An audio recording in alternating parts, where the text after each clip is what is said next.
With the excitement over the visual quality of Crysis 2, we thought it would be interesting to look back at the original Crysis and its follow-up Crysis Warhead to see how the three games visually stack up against each other on the PC. As we all know, graphics in game series tend to get increasingly better with each progressive sequel, but that's not always the case. Crysis came out in 2007, and it was an absolute beast of a game. Visually, it tore everything else apart, and also managed to kill just about any computer that came close to it, hence the meme and Crysis 2 achievement, but can it run Crysis? The original Crysis made its fair share of money, but probably also scared off many potential buyers due to its demanding hardware requirements. Crysis Warhead refined the original title by improving the visuals and making them more accessible to folks that didn't feel like spending a small fortune to upgrade their PC. You'd think Crysis 2 would follow the same path, but that's not quite what happened. The most recent sequel looks great in its own right, but more than a few graphical elements disappeared. We've gone through the three titles to point out a few of the changes we found. Bioprotocol samples are in the research.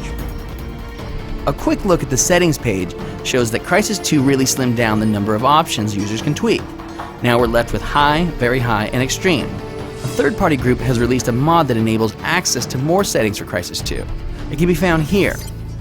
It is a mod, so be aware that it can have adverse effects.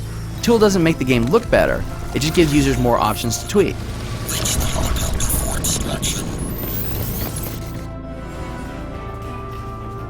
Now let's take a look at how the three games handle lighting. Crytek made an enormous deal about the lighting systems in Crysis when it was previewed years ago.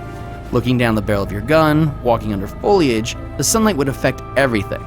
Like in real life, too much light tends to make things more translucent, and even disappear into the brightness.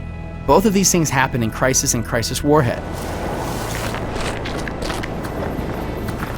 From what we can tell, Crysis 2 simplified the lighting system quite a bit.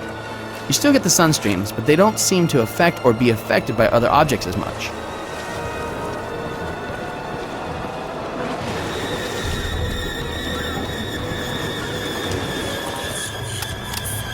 Looking at destructibility, Crysis 2 also takes a step backwards when it comes to being able to destroy in-game objects. We found a few instances where you could break stuff, like benches, cars, and the occasional setup object meant to crush enemies. Both Crysis and Crysis Warhead let you tear apart most things within reason. Any loosely set up structure could literally be punched to pieces.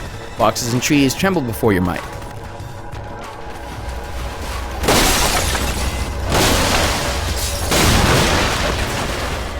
The slow-moving vehicles were practically begging to be blown to bits.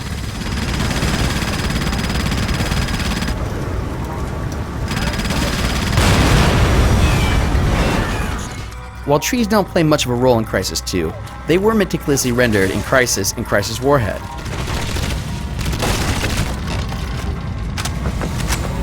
Crysis 2 has similar foliage, but it doesn't react in nearly the same way. Palm fronds would literally bend out of your way in the original title. In Crysis 2, you experience that on a minor level. A few shrubs move when you brush against them, but most let you pass straight through.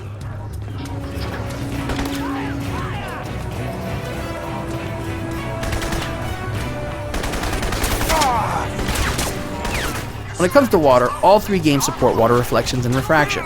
The clear water and sunny skies on Crysis and Crysis Warhead show off considerably more reflections, but they're still apparent on the dark waters of Crysis 2. Hopping into the water for a look up towards land gives us a wavy look across all three games.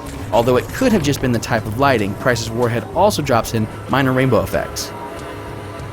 Lastly, both Crysis and Crysis Warhead gave you enormous draw distances, all of it populated with real geometry and actual objects. By contrast, levels in Crysis 2 have a much more limited scope. Cities with tall buildings make for excellent cutoffs, and distant elements are simply backdrops. This really isn't a bad thing, as it improves performance without really giving up anything tangible related to actual gameplay.